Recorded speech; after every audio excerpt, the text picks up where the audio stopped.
Good morning. Welcome to morning meditation. We got a little smoke in the air this morning, so the sun is dimmed a little bit. But a nice morning otherwise. Great to have you with us. We're given a brand new feast day today, and maybe I'll talk a little bit about that first. And I'm going to say this. I couldn't clarify this exactly what the tradition was. But this came out February 2nd of 2021. Pope Francis on Tuesday added the memorial of Saints Mary, Martha, and Lazarus to the general Roman calendar, giving the siblings the combined feast day of July 29th. And so the Pope Francis had included the three saints in the general Roman calendar, considering the important considering the important evangelical witness they offered in welcoming the Lord Jesus into their home, in listening to him attentively, in believing that he is the resurrection and the life. Okay, that's the end of the quote. Considering the important evangelical witness they offered in welcoming the Lord Jesus into their home, in listening to him attentively, in believing that he is the resurrection and the life. The memorial of St. Martha was already in the calendar on January 29th, and it's pointed out that Mary and Lazarus are already commemorated in July 29th in Roman martyrology, so they had their date, July 29th. Mary and Lazarus were already in the official catalog of martyrs and saints, but wasn't on part of the. This is actually now a memorial, so we are asked to celebrate Martha, Mary, and Lazarus. Saints Martha, Mary, and Lazarus were three siblings living in the town of Bethany outside of Jerusalem during the time of Jesus Christ. And the Pope's decree said, in the household of Bethany, the Lord Jesus experienced the family spirit and friendship of Martha, Mary, and Lazarus. For this reason, the Gospel of John states that he loved them. So in the household of Bethany, the brother and sisters, the Lord Jesus experienced the family spirit and friendship of Martha, Mary, and Lazarus, and for this reason, the Gospel of John states that he loved them. Martha generously offered him hospitality. Mary listened attentively to his words, and Lazarus promptly emerged from the tomb at the command of the one who humiliated death. And so that's kind of a cool thing. Lazarus promptly emerged from the tomb at the command of the one who humiliated death. And so this is a memorial. And so if there's nothing else going on, of course Sunday doesn't overtake this, but if there's nothing else going on, this becomes our saint of the day. So we've got them this year. They gave us the same readings and for the possibility. And first, I'm going to go through the one that is not chosen, that I did not choose for today at Mass. And that's Luke 10:38 through 42. Jesus entered a village where a woman whose name was Martha welcomed him. So I think interestingly that they changed it from Martha, Mary, and Lazarus to just the Feast of Martha, but they gave us the same readings. She had a sister named Mary who sat beside the Lord at his feet listening to him. Martha, burdened with much serving, came to him and said, Lord, do you not care that my sister has left me by myself to do the serving? Tell her to help me. The Lord said to her in reply, Martha, Martha, you are anxious and worried about many things, There is need of only one thing. Mary has chosen the better part, and it will not be taken from her. So, of course, this is one of the more complained about passages that we get. People are like, I like to work, and this is the way I work in the Lord. And so it's beautiful to challenge us in that way, to think about this, and to think about what the heart of our relationship with Christ is. And so is the heart of our relationship with Christ the doing? Is the heart of the relationship with Christ the being with Christ? Christ doesn't say they both aren't important.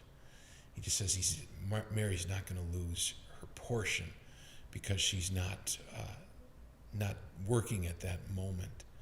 But an interesting thing, and this goes through the church too, we celebrated the hermit Saint Charbel this past week. And, he was a hermit.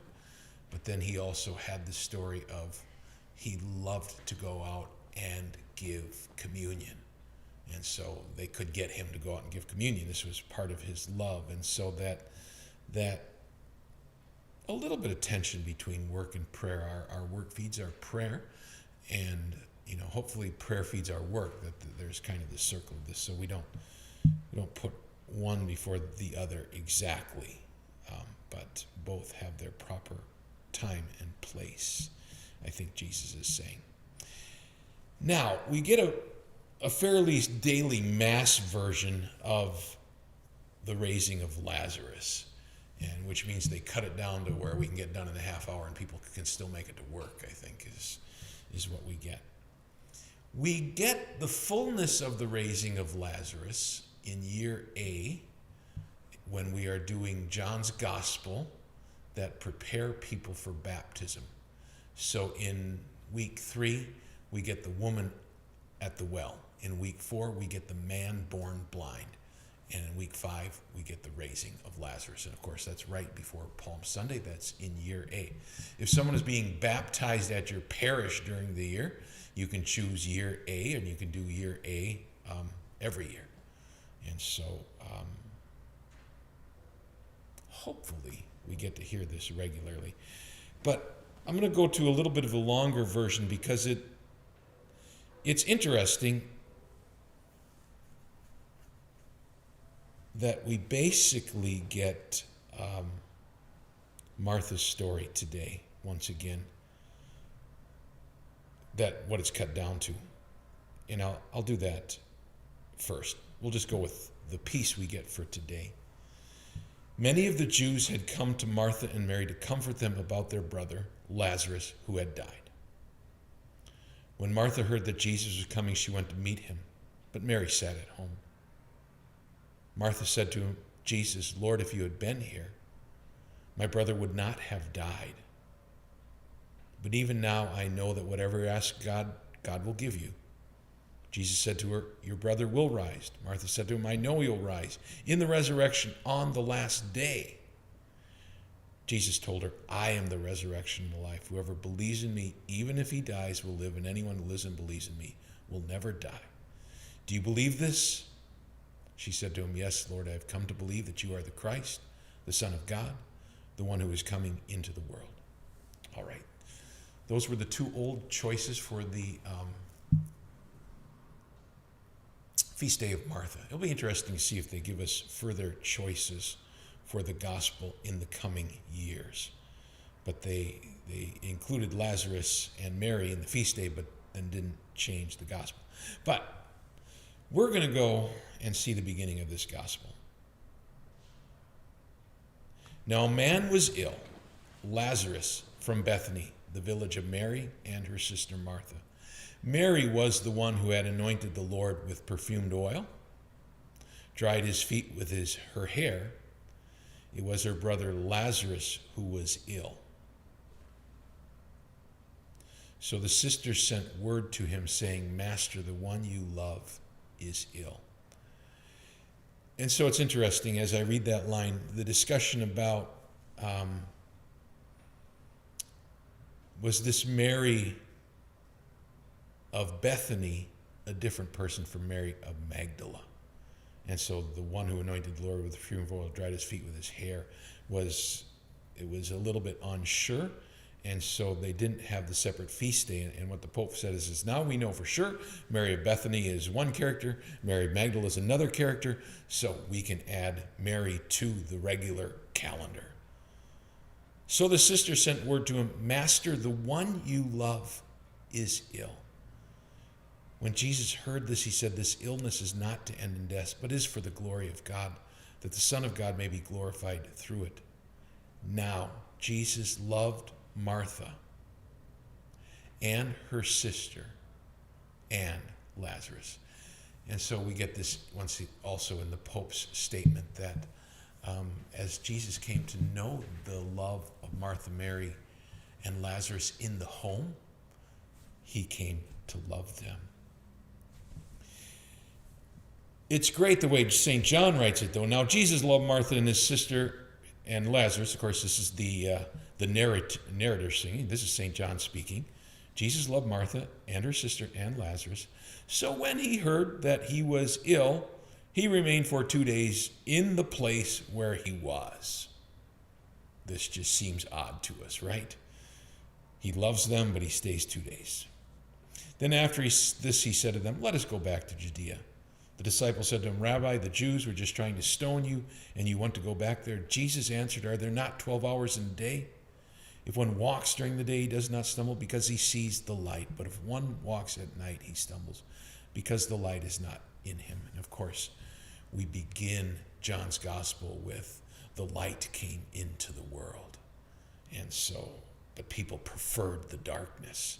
And so this is a running theme through John's gospel, that we need to prefer the light, that the depths of our soul can come to the light. He said this and then told them, our friend Lazarus is asleep, but I'm going to awaken him. So the disciples said, Master, if he's asleep, he will be saved. But Jesus talking about his death. Well, they thought that he meant ordinary sleep. And once again, it's interesting the way John sets up his gospel. It's this two-tier. I mean, Jesus uses an expression and people fail to see generally the heavenly or the otherworldly aspects of it. They often see it as earthly instead of heavenly. And so we as the reader get the advantage of knowing, we know what Jesus is talking about. And so it's interesting as we go through this, how over and over as John remembers the story, he sets it up so that we can insert ourselves in there. No, Jesus, I don't get this. Or, yes, Jesus, now I understand. So Thomas called Didymus said to his fellow disciples, let us go to die with him. And so that's not usually the one we read about Thomas. We usually get the doubting Thomas, but let us go to die with him. When Jesus arrived, Lazarus had been in the tomb for 4 days. Somewhat interesting, perhaps, the Eastern Church calls him Lazarus of the 4-day death or something like that. And he's dead for 4 days. This means he's really dead. And so we see this all the time, 3 days, 3 days, 3 days. 3 days, on the third day, God is revealed. On the fourth day, it's too late. God is dead. Or not God is dead. The thing has happened, right? Isaac gets saved on the third day. Jesus, of course, rises on the third day. And so these things happen on the third day. And there's lots of them. And on the fourth day, this is about the only fourth day we get. No, there's no hope now. Now Bethany was near Jerusalem. Many of the Jews from Martha and Mary came to comfort them about their brother. And then we get the passage from today. When Martha heard that Jesus was coming, she went to meet him. Lord, if you had been here, my brother would not have died. And once again, this is a reading that we are given that we can read when we show up at the house of someone who has died. We are given this reading to read as an option. And, we can almost repeat the words of Martha, especially if it was a fairly young person. Lord, if you had been here, my brother would not have died, or my sister would not have died. it can be a very moving passage. But even now I know that whatever we ask of God, God will give you. Your brother will rise. I know he will rise in the resurrection on the last day. And so, Jesus, I am the resurrection and the life. Do you believe this? And so that question goes right to the heart of the person who has just experienced a death. Do you believe this? And of course, we have come to know Martha's answer. Yes, Lord, I have come to believe that you are. I better quote her instead of making it up. Yes, Lord, I have come to believe that you are the Messiah, the Son of God, the one who is coming into the world. And so that's a pretty deep act of faith. And then Mary gets called. She goes to meet him. And we get Mary going out there, and the mourners following her. And then we get Jesus. I shouldn't skip this. When Jesus saw Mary weeping, and the Jews who had come with her weeping, he became perturbed and deeply troubled, and said, "Where have you laid him?" They said to him, "Sir, come and see." And Jesus wept. So the Jews who were there in mourning said, "See how he loved him." But some said, "Could not one who has opened the eyes of the blind man have done something so that this man would not have died?" So Jesus, perturbed again, came to this tomb. It was a cave, and a stone lay across it. Jesus said, "Take away the stone." Martha, the dead man's sister, said, "Lord, by now there would be a stench." In case you've forgotten it, he has been dead for 4 days. Jesus said to her, "Did I not tell you that if you believe, you will see the glory of God?" And so then, of course, we get Jesus, and he cries out in a loud voice, "Lazarus, come out." The dead man came out, tied hand and foot with burial bands, and his face was wrapped in a cloth. So Jesus said to him, "Untie him and let him go." Beautiful passage. There are, of course, legends about Lazarus. Afterwards, there's a few of those floating around. Let's see if I can find that real quick. Maybe I can't. Oh, yes, I can. So, there's Eastern legends, and in the Western legends, Lazarus, Martha, and Mary were put out to sea by hostility in a vessel without sails, oars, or helm. And after a miraculous voyage, landed in a place called Saint Maurice in France. And so then they go into southern Gaul or southern France to preach. Lazarus goes to Marseille, converting many people. He becomes the first bishop of Marseille, and he is imprisoned, beheaded in a cave, and he is buried in the Autun Cathedral. However, the inhabitants of Marseille claim to be in possession of his head, which they still venerate. All right, if you get to Marseille, you can go see the head of St. Lazarus, in theory. Legends are kind of cool from not necessarily from their exact historic accuracy, but just from the stories that people tell. This is good stuff. All right, thanks for joining us today for this brand new feast, 2021. Celebrate it for the first time ever. I hope you feel enlightened by the feast of Lazarus, Martha, and Mary, and really that love of the home, that invitation into the home that they gave. Blessings to you this day, and we invite Jesus now into our hearts, homes, lives more deeply this day. This is morning meditation. We do this Tuesday through Fridays at 9 o'clock. Great to have you with us. Peace.